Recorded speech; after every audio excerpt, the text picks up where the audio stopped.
এ বস্তুকে যে সময়ে পড়তে দেওয়া হলো ঠিক একই সময় বি বস্তুকে খাড়া উপরের দিকে নিক্ষেপ করা হয়।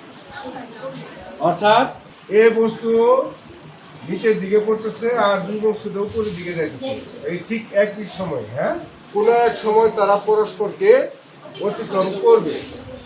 তাহলে এই বস্তু যদি নিচের দিকে নামে আর এই বস্তু যদি উপরের দিকে যায়, তাহলে অবশ্যই তারা কোনো এক জায়গায় কি হবে, একজন আর একজনকে অতিক্রম করবে। গ নম্বরে কোশ্চেন হলো অর্ধ উচ্চতায় এই বস্তুর বেগ নির্ণয় করো। অর্ধ উচ্চতা, এখানে টোটাল উচ্চতা হলো 120 মিটার, তাহলে অর্ধ উচ্চতা হলো 60 মিটার। 60 মিটার উচ্চতায় এই এ বস্তুটার কি নির্ণয় করতে হবে, বেগ নির্ণয় করতে হবে। কি বেগ? শেষ বেগ। এ বস্তুর আদি বেগ এও সমান হলো 0 মিটার পার সেকেন্ড। অর্ধ উচ্চতা এই সমান হবে 120 বাই হলো 2 এত মিটার সমান হলো 60 মিটার। অভিজ্ঞ স্তরণ আছে জি সমান 9.8 মিটার পার সেকেন্ড। শেষ বেগ ভি সমান হলো প্রশ্নটা ছিল। আমরা জানি ভি স্কোয়ার সমান ইউ স্কোয়ার প্লাস 2va বা ভি স্কোয়ার সমান ইউর মান হলো 0, তার মানে 0 স্কোয়ার প্লাস 2 পুরো 9.8 পুরো 60 বা ভি স্কোয়ার সমান 1176 বা ভি সমান √1176 সুতরাং 29 মিটার পার সেকেন্ড। সুতরাং অর্ধ উচ্চতায় এই বস্তু বেগ 34.29 মিটার পার।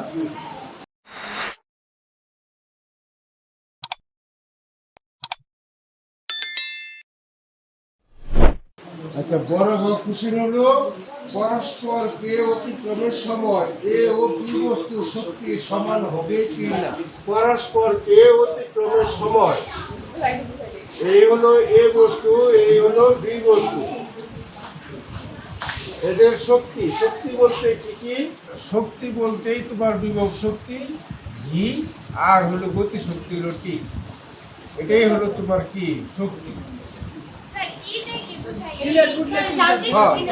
শক্তি বোঝায়, শক্তি হলো ই। শক্তির মধ্যে আবার ভাগ আছে দুইটা, একটা হলো বিভব আর একটা হলো গতি শক্তি। এ বস্তুরা তোমার বিভব শক্তি লাগবো, গতি শক্তি লাগবে। আবার বি বস্তুর কি লাগবো, বিভব শক্তি লাগবো, গতি শক্তি লাগবে। এই দুটা শক্তি সমান হবো কিনা এটা প্রমাণ করে দেখা যায়। শক্তি যে নির্ণয় করবা এরা কত উচ্চতায় তোমার এরা মিলিত হবে এটা বের করতে হবে। সাপোজ আমরা ধরে নিলাম যে এইখানে কি হইলো, এরা পরস্পরকে অতিক্রম করবো, মিলিত হবে, তাই না? তাহলে এটুকু অবশ্যই উচ্চতা একটা কিছু ধরে নিতে হবে। ধরে নিলাম আমরা কি এক্স মিটার। তাহলে এইটুকু যদি এক্স মিটার হয় তাহলে এই উপরের অংশটুকু কত হবে, 100 মাইনাস এক্স মিটার। ধরি এই সময় পর ভূমি হতে এক্স মিটার উচ্চতায় এ ও বি বস্তু পরস্পরকে অতিক্রম করবে। এ বস্তুর ক্ষেত্রে আদি বেগ 0 মিটার পার সেকেন্ড। উচ্চতা এই সমান 120 মাইনাস এক্স মিটার। অভিকর্ষ ত্বরণ জি সমান হলো 9.8 মিটার পার সেকেন্ড স্কোয়ার। আমরা জানি এই সমান u t plus half g t square.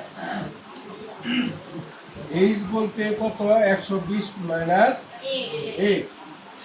You হলো 0, 0 দ্বারা টি কে গুণ করলে 0 হবে, হাফ পুরো 9.8 টি স্কোয়ার বা এই 2 দ্বারা 9.8 কে ভাগ করি, এখান থেকে আমরা x সমান বের করি কত, 4.9 টি স্কোয়ার। এক্সটাকে আমরা ওই পাশে নিয়ে 120 মাইনাস 4.9 টি স্কোয়ার। এটা এই পাশে নিয়ে আসলাম আর এক্সটাকে ওই পাশে নিয়ে আসলাম। এই গেল কার ক্ষেত্রে? এ বস্তুর ক্ষেত্রে। বি বস্তুর ক্ষেত্রে আদি ভেক্টর কত দেওয়া আছে? 30। এইখানে আমরা u1 লিখি 30 মিটার পার সেকেন্ড। উচ্চতা হলো h1 ধরি x মিটার। তাহলে আমরা জানি h1 সমান ওই আগে সূত্র হইতেই u1 হবে t প্লাস হবে না মাইনাস হবে? মাইনাস হবে না, কারণ বস্তুটা নিচ থেকে উপরের দিকে যেতেছে। জি টি স্কয়ার বা এটা হলো এক্স। h1 মানে কি? এক্স। এই যে h1 সমান হলো এক্স। u1 হলো 30t মাইনাস হাফ পূরণ 9.8 টি স্কয়ার বা x সমান 30t মাইনাস 4.9 টি স্কয়ার। এটাও x সমান এত, এটাও কি x সমান এত। তাহলে প্রশ্ন মতো দিয়ে আমরা কি করতে পারি? সমান সমান লিখতে পারি না? প্রশ্ন মতে 30t মাইনাস 4.9 টি স্কয়ার সমান 120 মাইনাস 4.9 টি স্কয়ার বা সবগুলো টিকে আমরা এই পাশে নিয়ে আসি। 30t মাইনাস 4.9 টি স্কয়ার মাইনাস না প্লাস হবে 4.9 টি স্কয়ার সমান হলো 120। তাহলে এই 4.9 টি স্কয়ার আর 4.9 টি স্কয়ার কাটা, তাহলে 30টি সমান হলো 120 বা টি সমান একবারে করি 30 দ্বারা ভাগ হবে 120/30। সুতরাং টি সমান হলো 4 এত সেকেন্ড। তার মানে 4 সেকেন্ড করে এদের কি হবে? এরা মিলিত হবে। আর এই টি এর মানটা আমরা যে কোনো একটা ইয়ের মধ্যে বসাই, এখানেও বসাইতে পারি অথবা এখানেও বসাইতে পারি। এটা হলো 1 নং সমীকরণ। তাহলে 1 নং সমীকরণে টি এর মান বসিয়ে পাই। তাহলে 120 মাইনাস 4.9 পূরণ 4 সমান হলো x বা 4 দিয়ে গুণ করলে 4 নং 36, 4 4 16 আর 19, 19.6 সমান হলো x। 120 থেকে বাদ দিলে 100.4 সমান হলো x। সুতরাং x সমান হলো 100.4 এত মিটার। এই যে আমরা x সমান যেটা বের করছিলাম, এই x সমান কত বের হলো? 100.4। তাহলে এইটুকু হলো 100.4 আর এখানে কত হবে? 120 থেকে 100.4 বাদ দিলে 19.6 মিটার। এইটুকু হইল 100.4 মিটার আর এইটুকু হইল 19.6 মিটার। এই টোটাল হলো 120 মিটার। এখন কি করবা? এই 19.6 দিয়ে তোমার এইখানে এ বস্তুর বিভব শক্তি গতি শক্তি বের করবা, আর এইখানে বি বস্তুর ক্ষেত্রে 100.4 দিয়ে বিভব শক্তি গতি শক্তি। এই বিন্দুর মোট শক্তি ইএ সমান হলো বিএ প্লাস হলো টি। দেখো বুঝো কিনা? এই বিন্দুর মোট শক্তি ইএ ইএ মানে ইএ কি বোঝাচ্ছে? এ বিন্দুর শক্তি আর ভিএ হলো এ বিন্দুর বিভব শক্তি, টিএ হলো এ বিন্দুর গতি শক্তি। এখন ভিএ বলতে আমরা বিভব শক্তি সূত্র কি জানি? MG.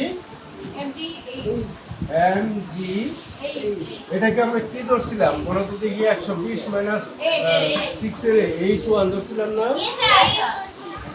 h1 ধরছিলাম। mg h1 plus টি হাফ এম ভি স্কোয়ার হবে, তাই না?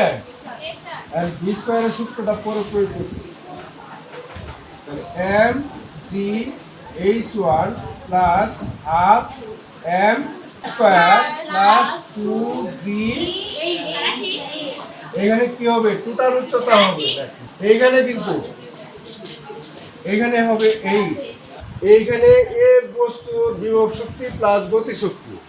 বিভব শক্তিটা হয় কোত্থেকে বলো তো দেখি? এটা ভূপৃষ্ঠ থেকে হবে না উপর থেকে হবে? উচ্চতাটা কোথ থেকে হবে? উচ্চতা বিভব শক্তির জন্য উচ্চতাটা হবে নিচ থেকে, আর গতি শক্তির জন্য উপর থেকে। তাহলে বিভব শক্তির জন্য যদি নিচ থেকে হয় তাহলে উচ্চতাটা কত হবে? এইচ সমান এক্স না? এই আর গতি শক্তি হবে উপর থেকে নিচের দিক, তার মানে কত? H one. এম কত? 0.2, জি হলো 9.8, এইচ হলো 100.4 প্লাস হাফ পূরণ 0.2, ইউর মান কত? 0, দরকার নাই ওটা। 2 পূরণ 9.8, এইচ ওয়ান কত? 19.6, 235.2 এত জুল। এরপর দা বি বিন্দুর মোট শক্তি ইবি সমান হলো ভিবি প্লাস টিবি